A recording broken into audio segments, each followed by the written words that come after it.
Nearly 2,000 years ago, somewhere around here, the population of a Roman city would meet to feast and worship their gods, because we think that this was the precinct of a huge pagan temple.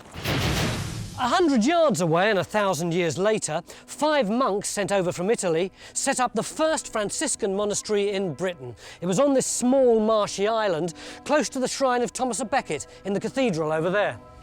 And up here, we hope to find part of the medieval construction industry that supported the huge growth in the building of religious houses, as this historic city became a world-famous centre for pilgrimage and worship. Over the next 3 days, we're here in Canterbury to uncover those pagan and Christian sanctuaries and hopefully come face to face with the pilgrims who established them.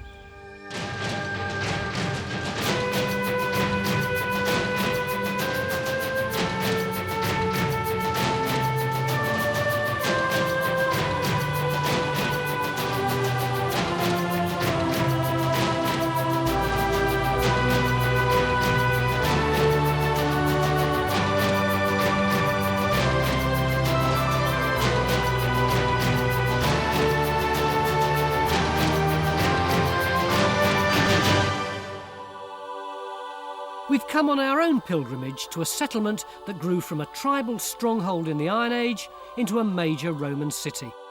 Then by the Middle Ages, Canterbury had become the most important English destination for pilgrims for 800 years. Professor, what exactly was a pilgrim?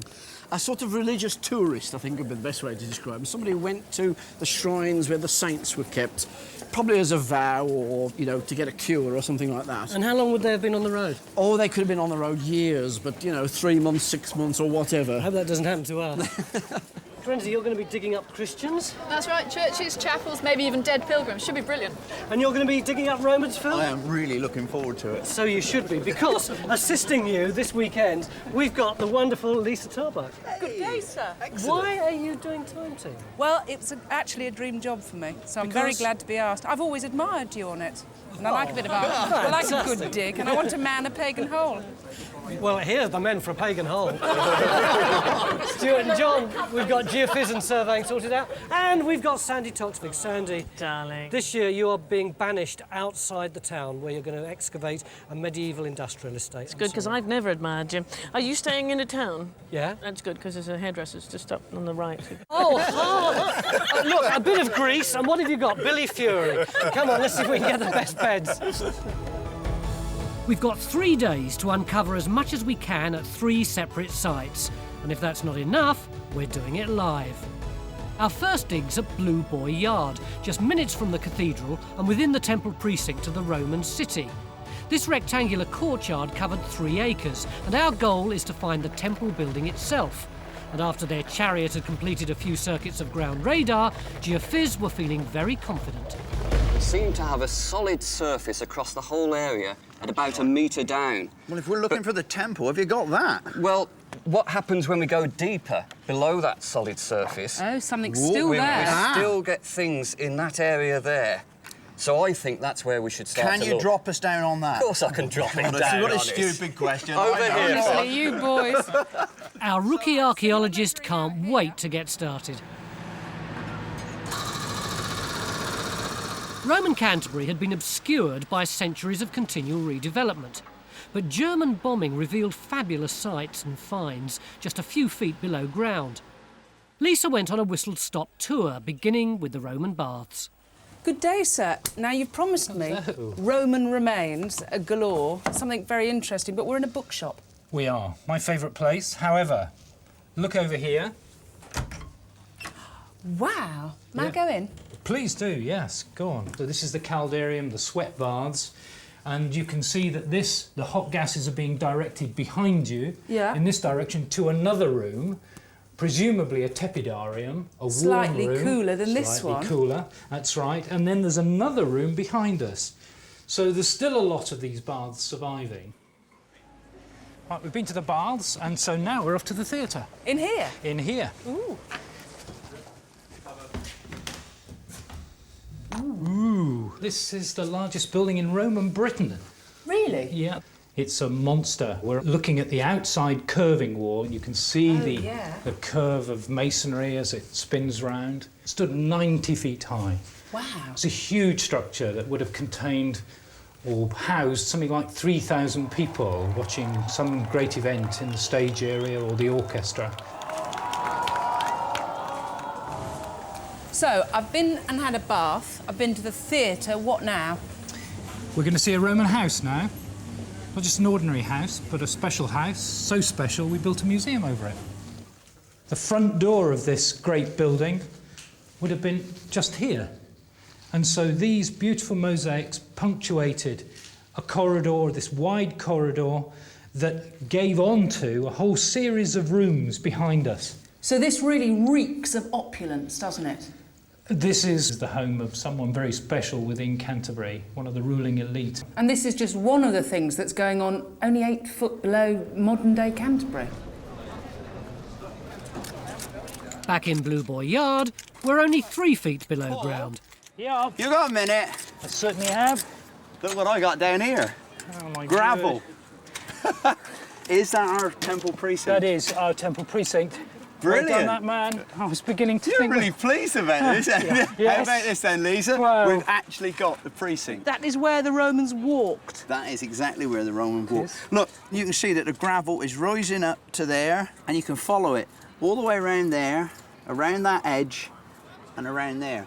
So basically, where you're actually squat is about that far above the temple precinct. That is music to my ear, Mr. Phil. The uppermost layer here, Yeah. the bit that's just that much beneath your feet, is full, we hope, of architectural fragments from the temple.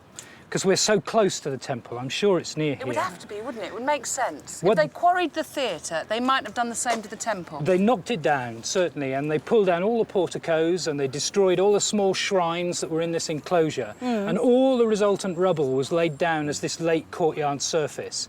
And what we've got so far from various earlier excavations is this layer of architectural fragments. So, Bits of the brick, sooner we tile. can clear off that First little bit. bit So it's- beneath your feet, We're gonna work the all sooner night. we should You get want it. me out the pit then? No, I don't. We've got as much labour as we Trial can get. going. So what's the significance of the precinct in relation to the temple? The temple is important architecturally, and we might find a cult statue in that, but the real point is if you think of a Christian church, which is what we're all familiar with, all the ritual activity goes on inside a church. Well, the Roman pagan temple precinct is completely different. Most of the ritual activity goes on outside, in the precinct area. So if you look at all these people milling around here in the precinct, that's where we might find dedications, evidence of dedications. We might find altars, we might find traces of sacrifice that will tell us all about the pagan cult and its operation. Phil's finding large holes dug into the surface of the temple precinct, going right down beneath the Roman levels. And they're very smelly. Because you've got to remember that people have been living in Canterbury, well, obviously before the Romans, but they've certainly been living on the street frontage there, and what they've been doing is dumping all their waste in their back gardens, and so we're awash with pits. Yes. And what we've got to do is dig these things out, get the finds, date them in sequence, and actually it'll tell us so much about what the people are doing. A mixture of finds is already coming out. We've got a tribal coin, look at that. Coin of Cynobelin, Iron Age coin, Cymbeline. Yeah, we'll struck find in out more about that. Camulodunum, especially for Kent. Really? Yeah. You didn't tell me that. Right, what's And here, this? Roman pottery, but not ordinary Roman pottery. This is some of the latest Roman pottery you get in Roman Britain. Grog-tempered ware from the surface, the latest surface of the Roman courtyard. What would that have held? Something like that? Quite sturdy, isn't it? It's a nice little bowl that you'd have had your porridge in.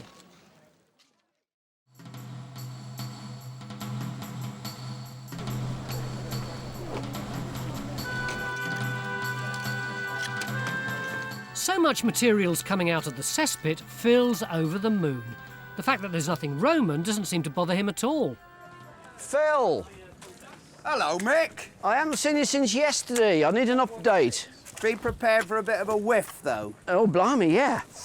God, And look, Wow. Look at this. I mean, we got leather, we got textiles, we got a beautiful little piece of ribbon, we got a boot in there. Yeah. We got so many fruit stones, we got bottles, even got human hair. What sort of date are we talking about? We're talking 18th century. Good I mean, Lord. it's an enormous cesspit. It whiffs, doesn't it? Yeah. Now you see why it's called a cesspit. What other periods have you got then? Well, this is the important bit. The actual gravel surface, that is the temple precinct. And you see above it, you see where that brown sample tube is in the section? That is the dark earth that is above the major temple surface. We get that in all the Roman towns, don't we? That's it. It seems to be that they brought a lot of debris and soil in to make gardens, really. Forensic archaeologist Margaret Cox has recovered the human hair from Blue Boy Yard. Very gentle. And hopefully. See if we can get some of the dirt out of it. There we go. Just amazing, isn't it, that it's in such good condition after all these years? It's incredible. I expected it to be very brittle. Yeah, if anything. yeah, I think that's right. You know, you would expect that, wouldn't you? It's coming up really well, isn't it? Just a little bit more to come off. The longer the hair's under the ground, the redder it becomes as the pigments are broken down by the soil. The further down they get, the earlier the finds, but still nothing Roman. The dustbins of 16th and 17th century Canterbury tell it all. These people were living off the fat of the land. Goose. Fantastic How often do you get to eat goose? Look, loads of mutton, Not only were they eating well, they were drinking off the fat of the land as well. Brandy and gin, lovely. The common staple. And if they overdid it, they were down to the apothecary for a little bit of a remedy for that.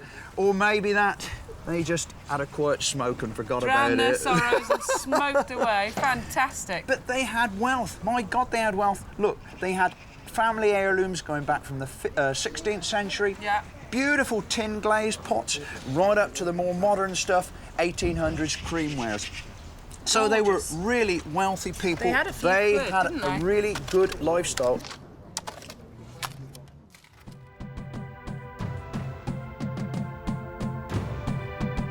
Although the cesspits are just beginning to tantalise us with a few Roman fragments of marble, limestone and tile, there's real doubt about where the temple really is. This is the base of a huge medieval pot. It's coming. Just let it rock and bit of rock and roll. I think we got it.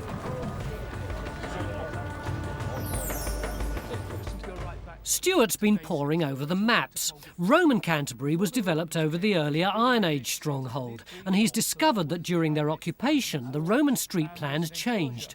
And the most exciting thing about this is this white line. Why is that exciting, Stuart? It's exciting to me because this white line represents a little lane just next to Blue Boy Yard called Hawk's Lane. Yeah. And I think that's part of this pattern of Roman roads, in effect, through the town, and it defines the north edge of the temple precinct complex, which is not where it was thought to be. Right, but our site is in the top corner of that area now, isn't it? That's Which right. is presumably means we're not really the centre of activities. I think to be nearer the centre, the whole thing needs to come further south. So at least Stuart believes we're close to an important building, and the finds support that. It's all roof of tile and floor tile. There's masses of it. It just shows that when they filled up the pit, they were in the vicinity of a very, very large Roman building, and there's more. Because not only do we get the tile in the pit, we also got that enormous lump of tufa. Tufa, Paul, what's this? Tufa. It's a lightweight Roman building material, usually used in the vaults of large Roman buildings. So it's all we're pointing getting towards there. the temple, We're getting isn't it? there. Anything And else? Here, bits of Boulogne limestone. Oh, that's Now, quite these, flash. It's very flash, and may have come from one of these, a Corinthian capital. Fantastic stuff. So where is this temple? We know the theatre stood here, and we think the precinct was here. So the temple might have stood in line with the theatre here. So somewhere a Roman temple still lies, waiting to be found. The second site in our 3-day live dig is to the north of Canterbury on Tyler Hill. This was a huge medieval industrial site making roof and floor tiles, which came to light again after German bombs fell. Resistance tests show a huge anomaly on the hillside. Could this be a tile kiln or just another bomb? Watching her back in the open field is Sandy Toxvig. Now, this may look like a fabulous place for a picnic, but it wouldn't be, because normally there's bulls here. Not today. There's just lots of men with pickaxes. And that's because we had the most fabulous geophysics results. We had this great big blob, and where there's a blob, it's a very good idea to start a trench. Now, we started early this morning, but I have to say, things did not go all that smoothly. Looking at the geophysics, everyone felt that the archaeology must be just below the surface. So we started digging by hand. It was too tough for even the hardest hackers of the turf. After some frantic telephone calls and a couple of hours, we secured the dinkiest digger you could lay your hands on. Oops. Oh dear. The field turned out to be baked London clay. Nothing special there, as we were looking for a clay tile factory. Then a big digger arrived. After a couple of scoops, everything was resolved.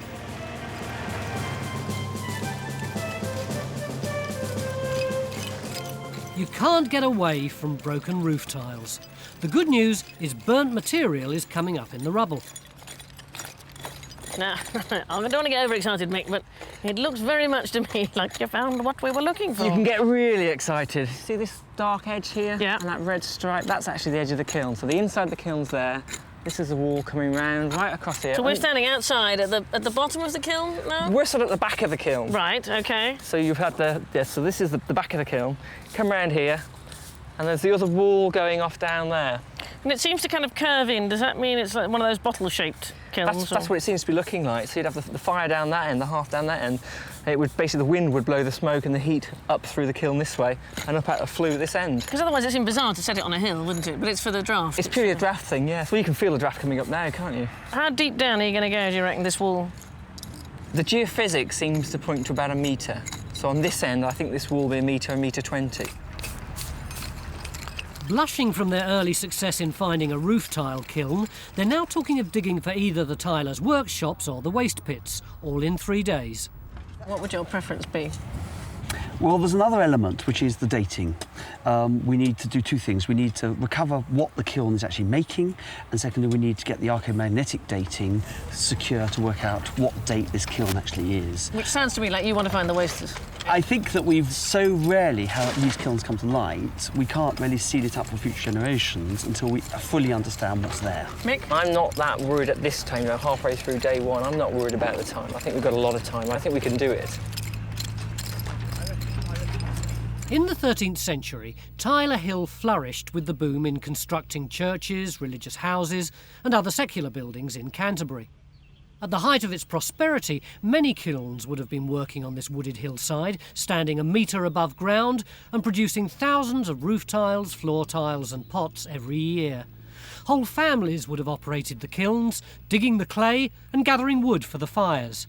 To try and understand the medieval process, we're going to build our own kiln, and we'll try to recreate some of the decorated floor tile patterns that originated from Tyler Hill, still found in Canterbury Cathedral today.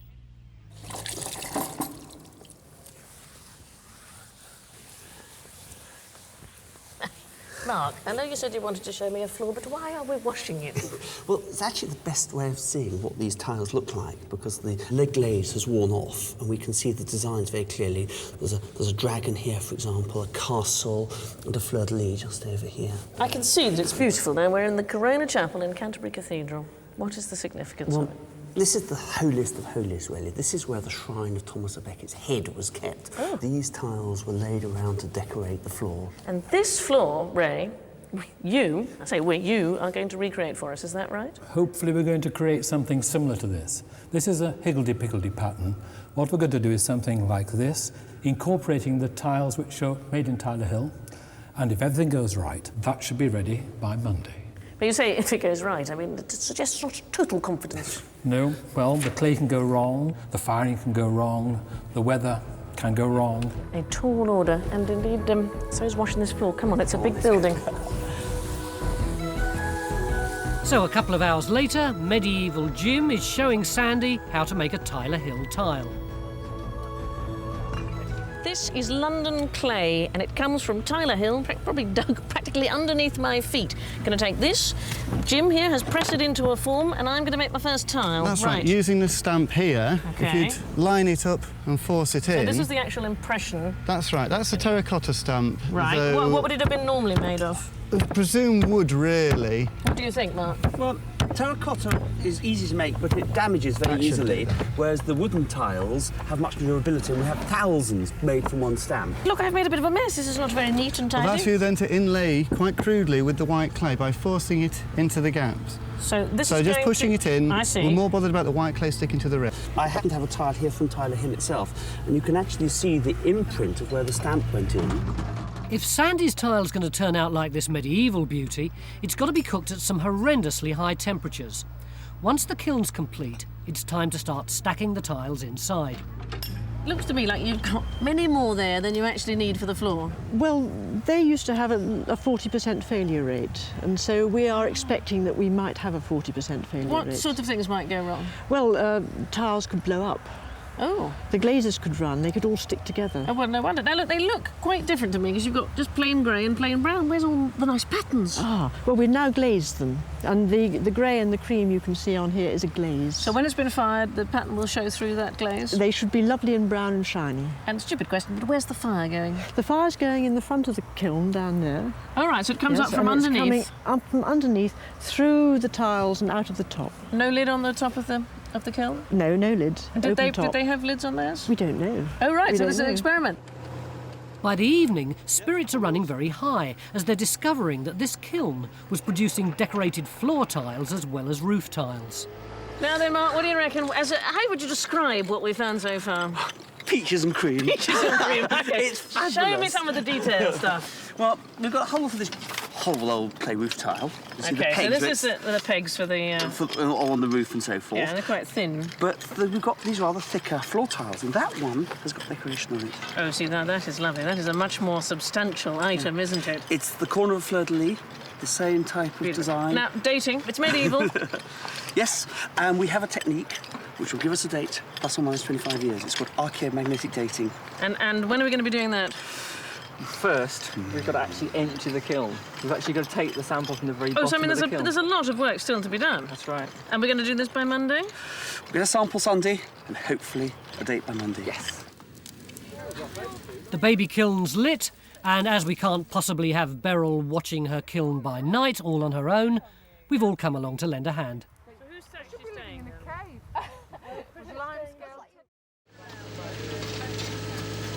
Among all the bits of broken roof tile, large pieces of pottery are also beginning to appear. But this morning, the priority is to find the workshops and waste pits so we can understand more about what this kiln was making. Tilers didn't have stone buildings. They had ephemeral, very, very slender wooden buildings.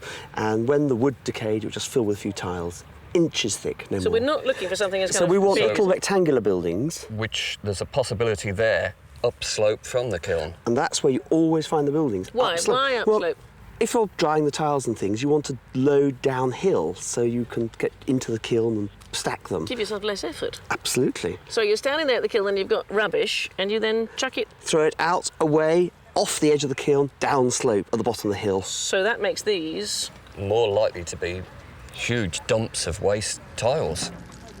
As if Ian hasn't got enough roof tiles already. But it would be brilliant if a waster pit like this produced some floor tiles.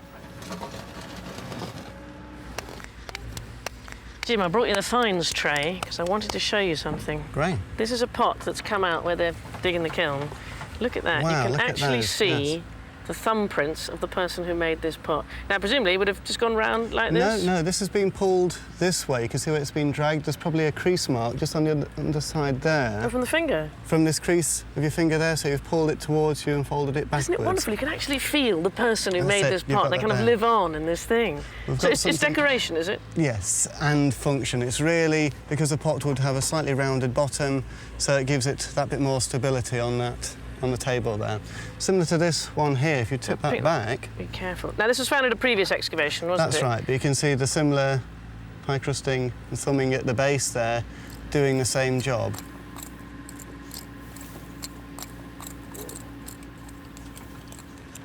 Mark, is this what we've been looking for? What's that?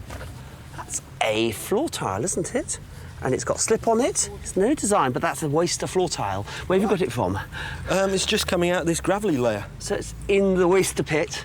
Yep, in with all the roof tile and all the rubbish. So we've got lots of roof tile and some floor tile. Yeah, looks like another bit there. Yeah. So they must be making floor tile in the kiln. Yeah.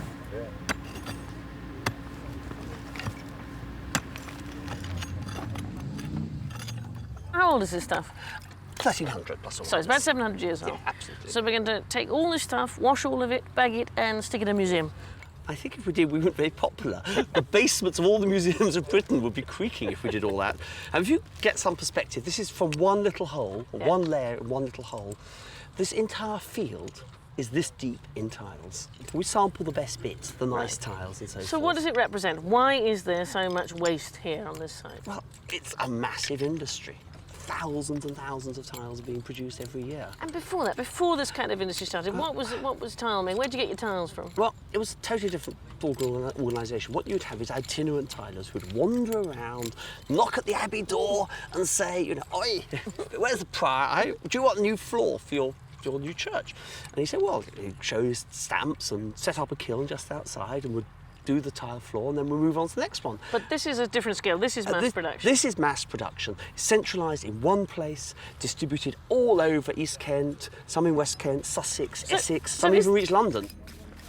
But the medieval world wasn't peasants living in a field, never talking to somebody else, but actually was an open place. Communications were relatively free and easy. Things actually happened. Things moved over the landscape. So it wasn't as dark and dismal as perhaps everybody thinks it was. Not really. Our baby kiln has reached over 600 degrees and the patterns are beginning to develop. We've started to clear the rubble from the throat of the medieval furnace, but the big news is the firing chamber appears to be intact. Below me, there's a series of voids, slots running down into the base of the kiln, a series of arches. You're standing on the arches? I'm actually standing on the... That's why I'm sort of not moving very much, because it's actually extremely delicate archaeology I'm standing on. And how deep are we talking about going down there? I've got a tape. I'll just have a look. Now, Mark, has it been found before? Has this been seen before, this amount of superstructure in the kiln? Put quite simply, I think we may have found the best preserved medieval floor tile kiln in Britain. No one has ever found anything as good as this. Fantastic. What are we looking at? It's looking at there's a little bit of dirt in the bottom there, but it feels I'm pretty close to the bottom.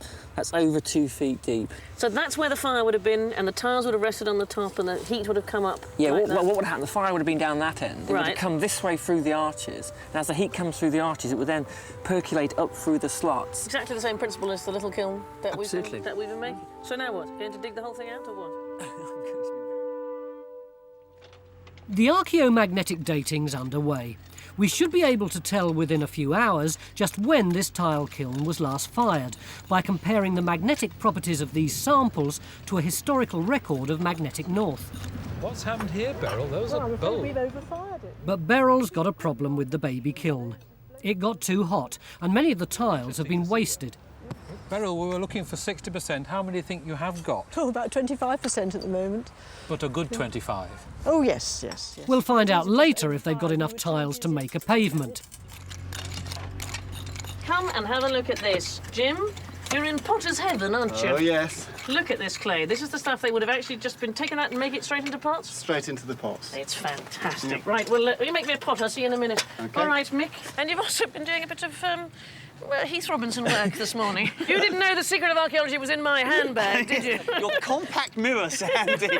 Well, you've come at the critical moment. Now, you've rigged a light down in there That's so right. that you can see. And I hope that we can go down. So if I'm looking here... What do my you God, see? Wonderful things. I can see the arches right at the bottom. So the fire would have been in the very big arch just down here, Yeah. and then the gases would have sprayed out like that. Nice and evenly. Nice and evenly, and making a lovely... Decently proper kiln. It's the most beautiful piece of engineering, though, isn't it? It's fantastic. Don't you think that's... It really is. Especially as So how and why did they build arches? Beryl's kiln builders showed us. Right, now then, boys. I've got here a nearly complete tile we've actually found on this site, and these are the sort of 15th century ones that you're using. Now, they're quite heavy. What is the theory behind building the arch? Can you explain it to me? It's to give you strength over an opening, which, of course, they couldn't use lintels in the 700 years ago, so they had to build an arch. An arch, obviously, is the strongest method of supporting. So they'd have built a form like this, above it, yes. and then layered them up like this? Yes. Is it going to work? Hope so. When should I come back? Probably about half an hour. Good luck. Thank you.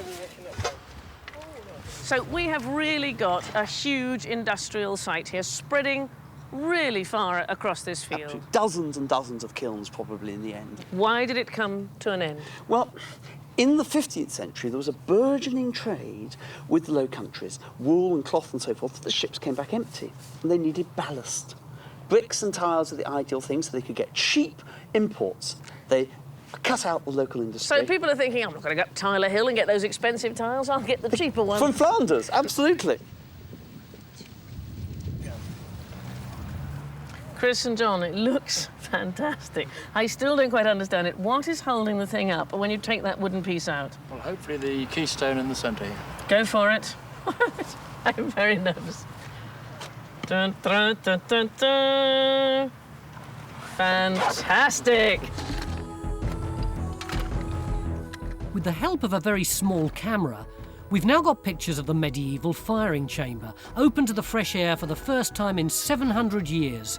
The medieval tilers themselves would never have seen this view. From the archaeomagnetic dating, we now know that the last fire in this kiln went out in the middle of the 13th century, nearly 100 years after Thomas à Becket's death. What we've actually got here is the very last, a tile from the very last firing of the kiln. It's actually melted into one of the cracks between the arches. If I just take this piece out here, which is loose, you can actually see the way it's melted and bent. For over 700 years, this extraordinary structure has remained intact just under the surface of Tyler Hill, waiting for our discovery. Part of our three-day pilgrimage brings us to the heart of medieval Canterbury. We're looking for the very first Franciscan friary in Britain, established in the 13th century on the direct instruction of St Francis of Assisi. Our first discovery was some film of a local archaeologist, Louise Millard, who unearthed the lost stones of Grey Friars in 1972 while searching for Iron Age and Roman remains. Her excavations revealed huge sections of cloister, but it's not clear from her records how these relate to the friary itself.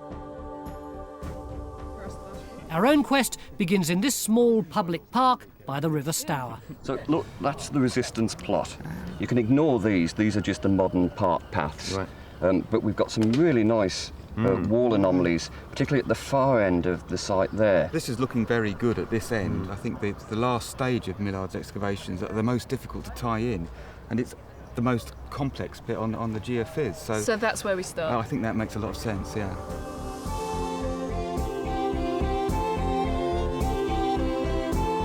Our target for the 3 days is to find as many of the 13th century friary buildings as we can, and to come up with enough information to make an accurate virtual reconstruction of Grey Friars.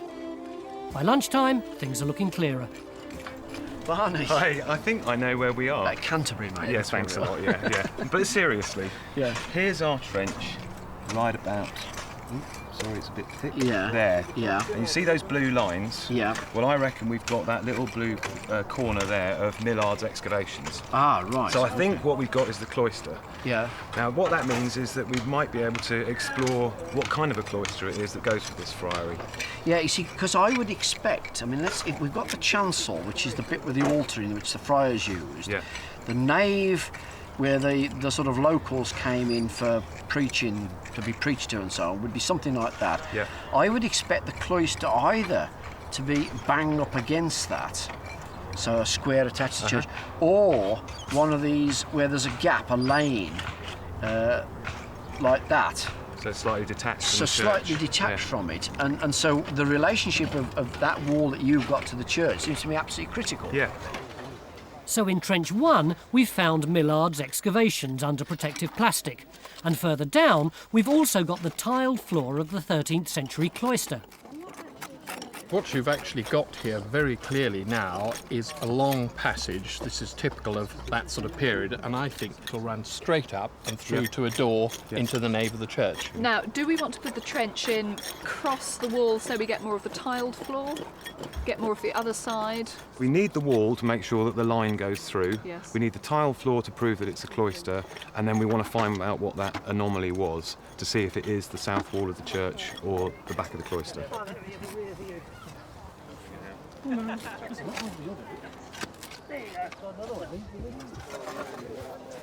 When we first found this floor, we thought it was just a red tiled floor because there didn't seem to be anything on it. But now we've cleaned them up, we can see it's actually a black and white checkerboard pattern. That one's got black glaze on it. That's white there. That one's black. That's white. That's black. That one's white. Completely transforms your image of what the cloister would look like.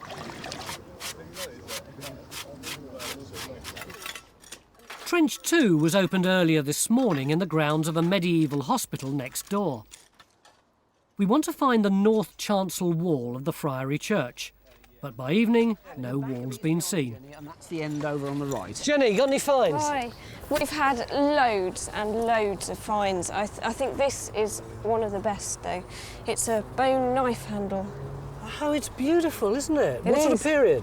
It's towards the end of the Friary. One of the last friars who lived here might have used that. Each friar would have had his own personal knife for cutting up his bread and his cheese and so on. And we know they had instructions to keep them clean so they didn't contaminate anybody else's food. So every one of them would have had a knife like that. What's that? Also, there's a book clasp about the same date as that. Well, things are coming up, aren't they? They really are, and I think most excitingly we've got our first bit of 13th century pot, so that takes us right back to the start of the Friary. Over the river is Binnywydd Island, and we believe it's here that the first friars settled, probably in simple wooden buildings. Mick's got the geophysics results. It doesn't look particularly archaeological to me. Well, it's a bit confused, but I think there's some good wall foundations possibly in there. So what would you suggest that we do? Well, I think a trench across that sort of area. So high and low resistance and see what it... I mean, it's just possible they're garden paths and so on, but we need to investigate that. Tim, I've been looking into the archival evidence for this as the site of the first friary. And as far as I can see, Thomas of Eccleston's chronicle describes their arrival in great detail in 1224 and how they were put up at the poor priest's hospital behind us. But he doesn't seem to give any indication of where that first friary was built. That is the great blank in the middle, because the Poor Priest's Hospital, where the museum is now, we know in great detail. We excavated the whole of it about 15, 20 years ago. We know the old stone house, the early 13th century hospital, so we know precisely where the friars actually came to in 1224. This ground belonged to the Poor Priest's Hospital, so it would also be logical to allow them to build their first little church in this ground, but that's really all we can say. So if it's going to be solved, it's going to be by archaeology rather than history. Archaeology only, exactly right, yep. It'll be tough finding wooden post holes in this old marsh. I don't feel too convinced. They're also puzzled in the cloisters. The real worry, of course, is that we thought in this trench we would have the big wall coming through here, the south side of the nave, or a big robber trench where it had been. And while this is very nice, I mean, there's all sorts of little architectural details here, aren't there? Window there into a basement and undercroft. That's what that is it going that way? Right. I think we've really got to come this way in order to see if it's running through here somewhere. Otherwise, we haven't got a nave of a church, It's have we? critical to find the church, isn't it? The end of day 2 and 5 trenches are open, but Greyfriars is still hiding most of her 13th century clues. Mick's very unhappy. We've had a right day trying to sort this out. You've had a rotten day, haven't you? Well, I have had a rotten day altogether. Earlier this afternoon, I was really worried whether we were going to end any of the walls of this building at all. We've got a wall across the back, and we know that they found one over here, which is marked by that yellow line there. This yellow line along here, right? But over this side, we just had this later brick wall, and they've been struggling all day, but luckily now we've got a big metre-wide medieval wall at the bottom. That's certainly a wall, isn't it? So that is the north side of the church. So I think we're OK with this bit of it. Right. But it was a bit of a struggle, I'll tell you, earlier on. We've got a little trench going on in the corner where Jenny is, and we've got our first human bone from there. Have you? Oh, let's have a look. Yeah, we think it's somebody's toe. A toe bone. So, Mick, does that mean burials? Yeah, this would have been the favoured place. If you wanted to be buried in amongst the Friars' Church, then this is where you wanted to be, right amongst the choir stalls with the services going on round you.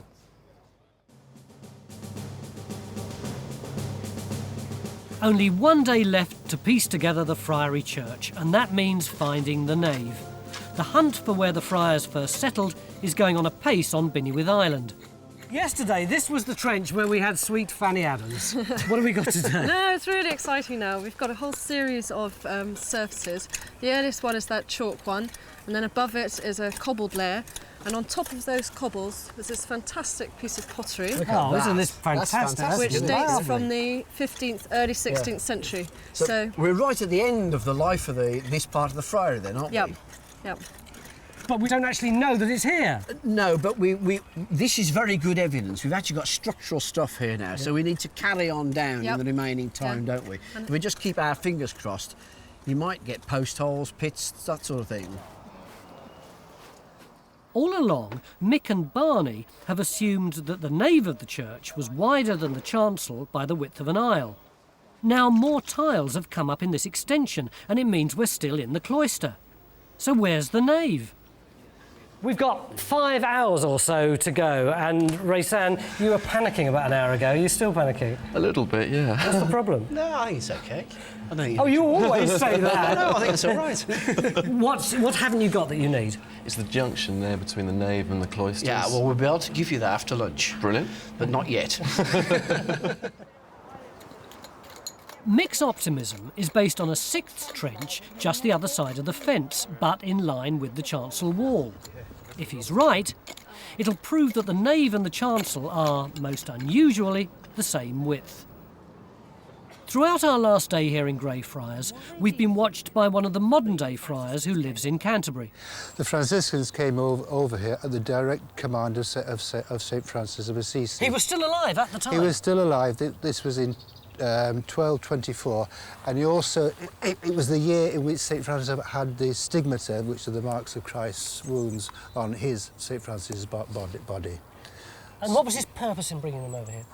His purpose was to spread the good news of the gospel in a Franciscan manner, in a Franciscan way, with joy, with cheerfulness. You rarely meet a Franciscan friar that's miserable. How did they live? Well, they lived very frugal lives. They lived with a mild poverty, chastity and obedience. The 3 knots denote that, you know. And this was a pretty grim place to start with, wasn't it? Awful. And all over the country, were they living in fairly awful places? Well, this is the first one. This is the first Franciscan friary, and I personally am privileged to be here. 6 trenches, a lot of head scratching, and absolutely mounds of fines still being washed, and a big puzzle. I swear Mick's gone greyer, even if I haven't.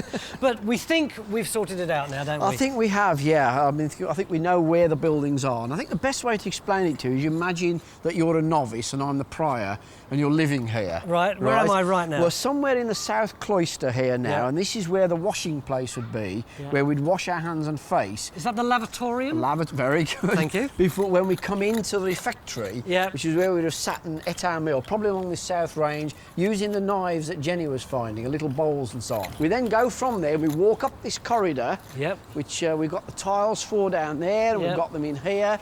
There's a big building on the West Range here, which may be the prior's house, it may be where the guests come and so on. But it's over on that side, and then we come round on the north cloister alley through here, with the church above us here. Massive church here. And we just take a little diversion here, Tony, through this gate into the school grounds, because we think we finally sorted out the wall of the nave here. Oh, great. Oh, Brother Barney's got a woman with him. I've come to hear him preach. All right, shameless hussy, what have we got? We've got the south wall of the nave, definitely. And it's right here, you can see the cut. There's not much left of it. It's all been robbed away in the 17th century.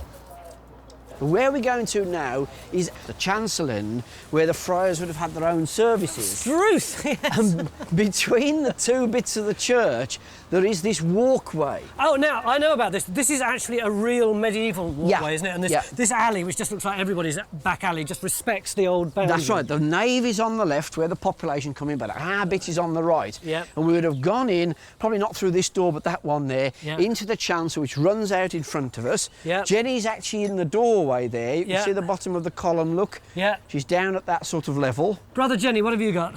Well, we've found the floor level in the chancel, so we know where the floor of the church was, and then I've gone straight on down through into the medieval foundations. And have you had any finds? Not really. Most of it's been robbed out in the post-medieval period. Our last call is to Binnywith Island. Friar Robin, now this is a proper friar. Thank you, Tony. Far too much fry up. And Katie, what have we had down here? Well, we've gone through all the cobbled area, which Yeah. now we've hit a whole load of occupation layers, which have got Finally, lovely this is the moment. 13th century Oh, pottery. wow. 13th century, so we're there. This is the right Friary sort of time. date for the beginning of the friary, yeah. But we have no walls or anything related. But they're not to far this. away with this sort of No. stuff. Have we done what we set out to do? I think we have. I mean, this was always going to be a long shot, finding structures here. And Yeah. remember, I said right at the beginning, we'd be very lucky if we found post holes or timber slots or whatever.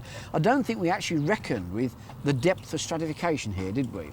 No, And- there's still an awful lot to go as well. And what this has told, certainly the local archaeologists, is there's a hell of a lot of archaeology here in what appears to be just a blank space. So they're really pleased at this, even though it's a rather grubby-looking hole. What the view is today. Ray Sand's now ready to show us his 3D virtual reconstruction, superimposed over our live pictures.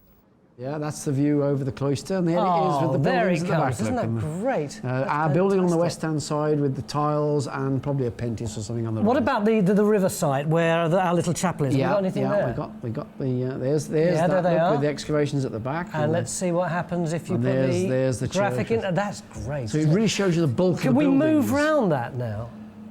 Is that possible? Oh, yes. Yeah.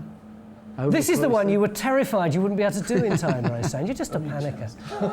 I trusted you. I knew you'd be able to do it. That's great, isn't it?